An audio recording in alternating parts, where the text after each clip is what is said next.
Vamos a hablar de la evolución del concepto de clima organizacional bajo el enfoque conductista de la administración.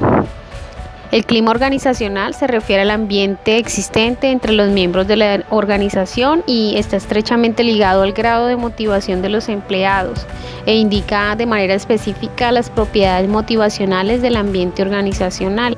A continuación presentamos los aportes de algunos referentes importantes que contribuyeron a la construcción de este concepto.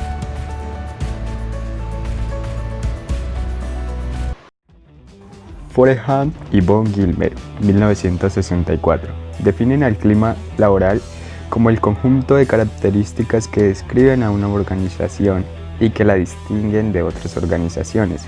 Estas características son relativamente perdurables a lo largo del tiempo e influyen en el comportamiento de las personas en la organización. Lo que podemos inferir es que las características de la organización, como son por ejemplo el tamaño de la organización, la estructura organizacional, la complejidad de los sistemas dentro de la organización, el tipo de tecnología que la organización usa, las políticas o reglas, entre otros, influyen ya sea positivo o negativamente en el comportamiento de las personas.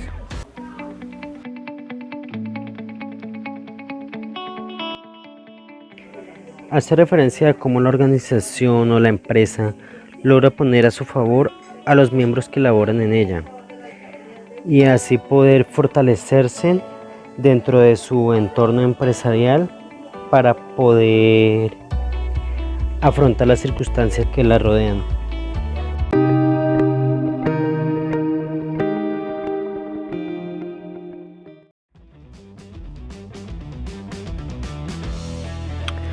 Los aportes de los señores Forehan y von Gilmer para el tema que estamos abarcando, que es clima organizacional, fueron pues tres. El primero es que establecieron uno de los primeros conceptos de clima organizacional.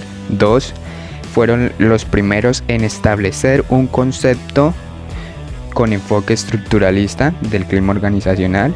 Y tres, para sustentar su teoría o como base de su teoría, plantearon 5 variables estructuralistas, las cuales son el tamaño, la estructura organizacional, la complejidad de los sistemas, la pauta de liderazgo, la dirección de metas.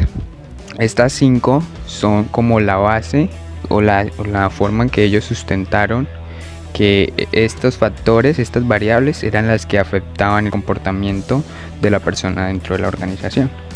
Nos vamos a situar en el año de 1999 con el fin de poder entender o explicar por qué se le clasificó como un enfoque o corriente estructuralista al concepto dado por los señores Forehan y von Gilmer en 1964. Para 1969, Dessler plantea que no hay un consenso en cuanto al significado del término. Las definiciones giran alrededor de factores organizacionales puramente objetivos, como la estructura, las políticas y las reglas, hasta atributos percibidos tan subjetivos como la cordialidad y el apoyo. En función de esta falta de consenso, ubica la definición del término dependiendo del enfoque que le den los expertos del tema.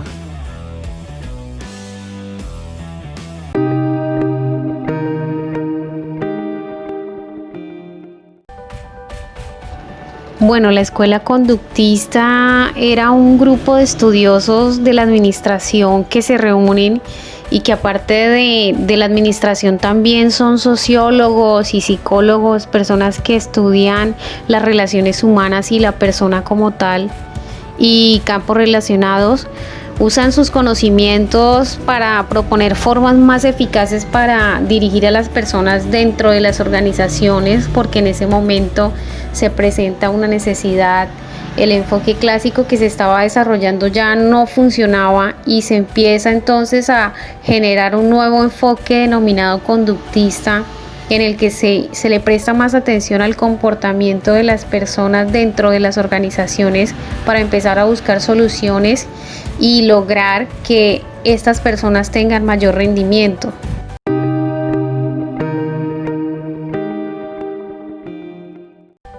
A continuación presentamos algunos aportes que contribuyeron a establecer y definir lo que hoy conocemos como el clima organizacional.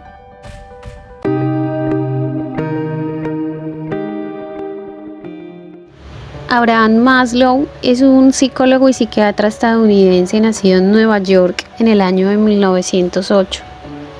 Impulsor de la psicología humanista y formó parte de la escuela conductista. Maslow fue uno de los autores que más enfocó sus estudios en el comportamiento humano y en todos esos factores que están alrededor de ese comportamiento y que influyen positiva o negativamente en la conducta de las personas.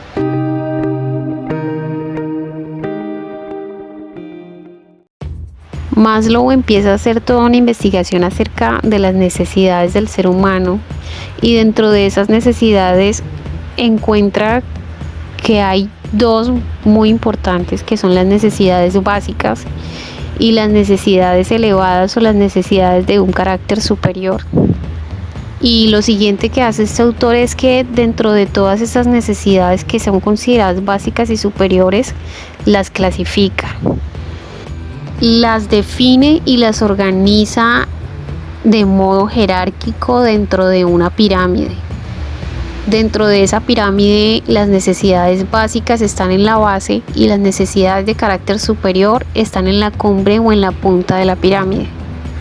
Con esto el autor nos demuestra de una manera gráfica que hay necesidades que se deben satisfacer primero para poder alcanzar unas necesidades de un carácter muchísimo más elevado. Entonces empezamos a clasificar las necesidades de carácter básico como las fisiológicas, que son la respiración, que son la alimentación y que sin ellas, sin esas necesidades básicas no podríamos vivir. Luego vienen unas necesidades de seguridad, que son las necesidades de seguridad física, de yo tener una casa, un lugar que me proteja, de tener un empleo que me dé unas condiciones económicas favorables y de tener unos recursos que me permitan a mí ser una persona que está bien alimentada, ser una persona fuerte, que tiene salud. Y también una necesidad de seguridad es la necesidad de tener una familia o tener un apoyo. Y en conclusión, todas esas que nos brinden algo de seguridad. En la mitad de la pirámide vemos la afiliación, nace el concepto de afiliación y esa necesidad que tenemos de establecer lazos de amistad y de afecto y de intimidad con otras personas. Dentro de las necesidades superiores está el reconocimiento y el autorreconocimiento, que es la base de nuestro autoestima y que es la base fundamental de nuestra relación con nosotros mismos y que normalmente lo conocemos como eso de conócete a ti mismo.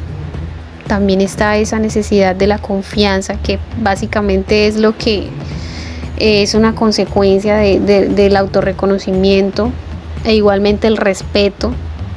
Y por último, el éxito en esa parte del reconocimiento, que las personas quieran alcanzar el éxito, hace parte de una de las necesidades superiores. Y al final de la pirámide encontramos la autorrealización, que básicamente es la terminación o la culminación, y en este caso es la satisfacción de todas las necesidades. Maslow lo define como un punto en el que la persona ya alcanza a satisfacer casi la mayoría de sus necesidades básicas, casi la mayoría de sus necesidades de reconocimiento, y para poder aspirar a esto tiene que haber una cierta satisfacción. Entonces nacen los conceptos de moralidad, de creatividad, de espontaneidad, de que una persona ya no tenga prejuicios, de que sea una persona capaz de resolver problemas. Y básicamente lo que nos dice Maslow, y para concluir, es que estas necesidades tienen que ser cubiertas por el ser humano sin importar qué tan básicas o qué tan superiores sean. De alguna u otra manera, el hecho de que no sean satisfechas estas necesidades repercute en nuestro comportamiento y en nuestra conducta. Lo que yo considero más importante de esta jerarquía de las necesidades es el enfoque humanista que le da Maslow a realizar sus estudios investigativos en la persona, y claramente se ve su preocupación por conocer realmente cuáles son las cosas que lo motivan, y a partir de esto nace un nuevo pensamiento dentro de la administración, y es que los recursos humanos también tienen unas necesidades que tienen que ser satisfechas. Entonces ahora los objetivos de la organización no son solamente satisfacer las necesidades del cliente, sino que se le presta especial importancia a las necesidades de quienes forman parte de la organización como tal, y se les da ese trato humano y ese trato justo. Y esto trae de por sí consecuencias positivas, ya que un personal motivado es un personal que se desempeña muy bien y alcanza mayores niveles de productividad.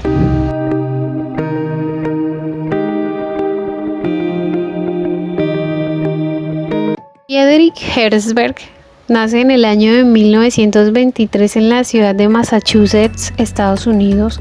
Es un psicólogo y se convierte en una de las personas más influyentes en la gestión administrativa de empresas. Es especialmente reconocido por su teoría de los 2 factores.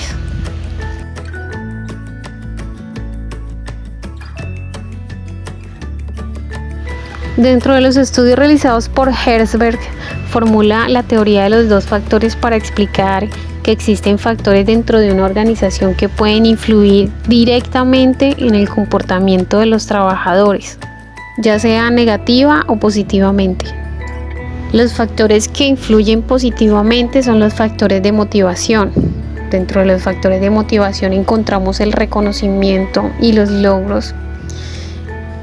Y esto hace mucha alusión a que todas las instituciones o todas las organizaciones deben tener sus mecanismos de premiación, de motivación o de incentivos para las personas que realmente tienen un buen desempeño. El segundo es la independencia laboral y la responsabilidad. Y bueno, este es un aspecto que se da especialmente en el ámbito laboral, y es cuando se le otorga responsabilidad y confianza a un empleado, porque es un factor motivador. Y es allí donde imagino yo que surge el término de empoderamiento.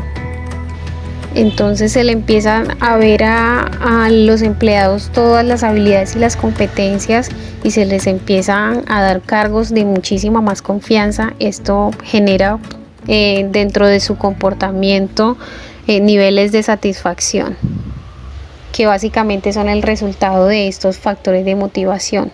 Entonces lo que el autor hace es suponer una relación directa entre la satisfacción que producen estos factores y la productividad, haciendo alusión de que una persona con buenos factores de motivación dentro de una empresa es una persona que realmente produce y es eficiente.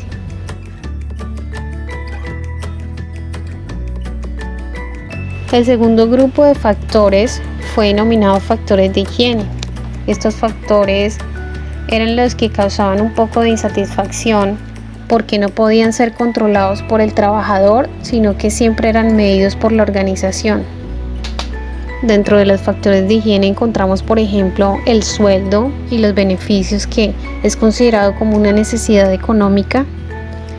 Las políticas de la empresa, que son unas regulaciones que establecen las empresas para poder llevar a cabo sus objetivos. El ambiente físico, que para nosotros en este momento es considerado como el área de producción, el espacio en donde se llevan a cabo las labores de trabajo y en donde tienen que estar todas las herramientas necesarias. También encontramos la supervisión, que es una especie de vigilancia o inspección de todo el procedimiento durante la jornada de trabajo, y bueno, para algunas personas esto también generaba un poco de insatisfacción, el hecho de que todo el tiempo se les estuviera vigilando. Otro factor importante es el estatus, que hace referencia a la posición que ocupa una persona en relación a los ingresos.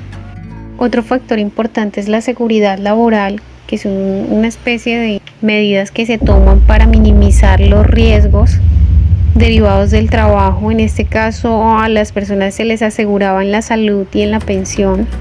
Y por último tenemos el factor de crecimiento, madurez y consolidación, que es un factor que le permite a los empleados reafirmar su posición en caso tal de que su desempeño sea alto. Y es aquí donde, por ejemplo, vienen los ascensos por el buen desempeño.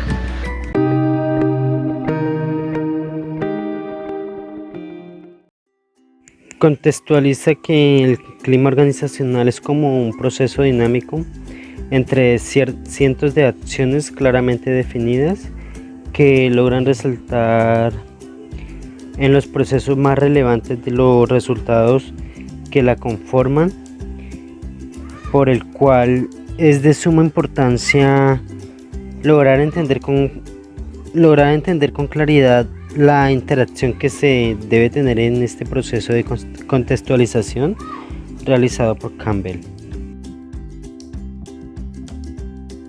Hace referencia a la importancia que tienen los empleados dentro de una organización para así lograr el equilibrio constante durante el proceso que ésta atraviesa, para su evolución sin perder la visión que se tiene para lograr los objetivos deseados en la organización. Es como una manera en el cual la organización logra ver a sus empleados y asimismo logra como aprovechar las habilidades que cada uno de ellos tienen para poder avanzar día tras día dentro de la organización.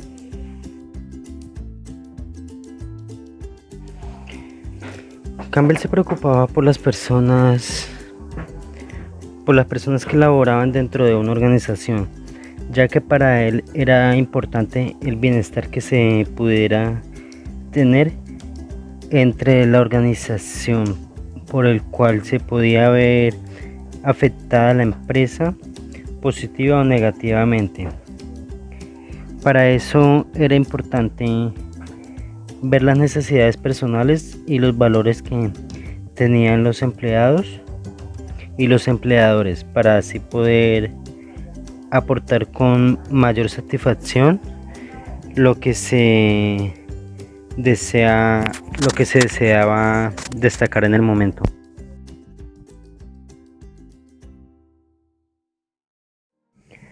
Para Campbell era importante las relaciones interpersonales, ya que esta era fundamental dentro de la organización, porque si existía una buena relación interpersonal, la comunicación sería exitosa y esto podría generar un avance en los objetivos o las metas que la organización se propusiera, porque así se lograría evitar también conflictos y las relaciones mejorarían de tal manera que se podría obtener un buen clima organizacional.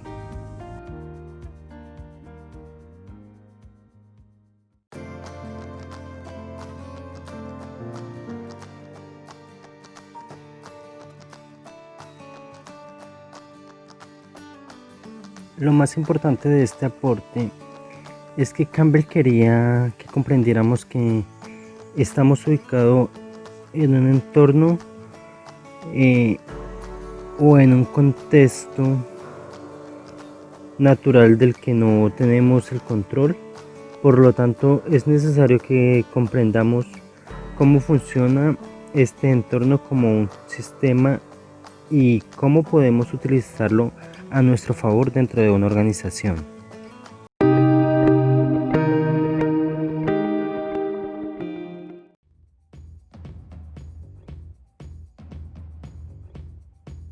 En la actualidad yo considero que el clima organizacional son las características de la empresa que repercuten o marcan el comportamiento de las personas dentro de la organización.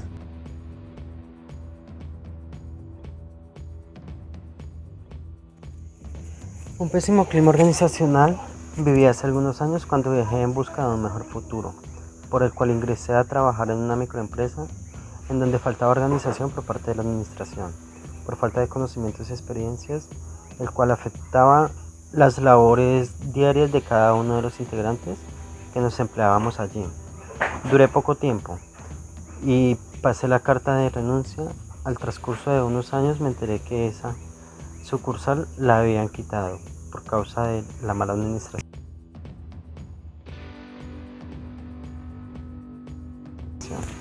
Bueno, en la actualidad el buen clima organizacional depende de cómo los directivos tratan a sus empleados, depende de cómo es el comportamiento de esos empleados dentro de la organización, depende mucho de las relaciones que se establecen dentro de la organización también y de qué manera se están estableciendo estas interacciones para conseguir los objetivos que se tienen en común.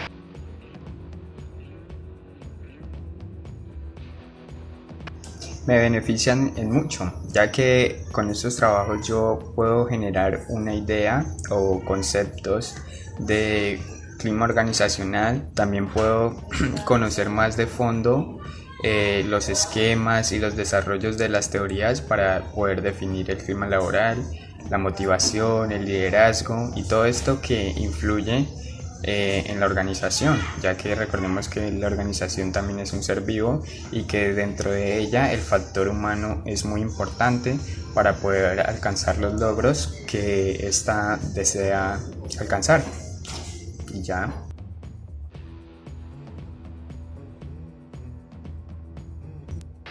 Bueno, los factores que contribuyeron a la concepción del clima organizacional dentro de las empresas, siento que les debemos mucho, porque gracias a estos aportes y gracias a todas estas investigaciones hoy en día podemos comprender que los seres humanos dentro de las organizaciones también tienen unas necesidades que deben ser satisfechas y que por nada del mundo deben pasar por alto, que todas estas condiciones que una empresa le ofrece a sus empleados son definitivamente factores que motivan y factores que intervienen positivamente en la conducta de los mismos y que van a generar grandes beneficios para las organizaciones en la actualidad.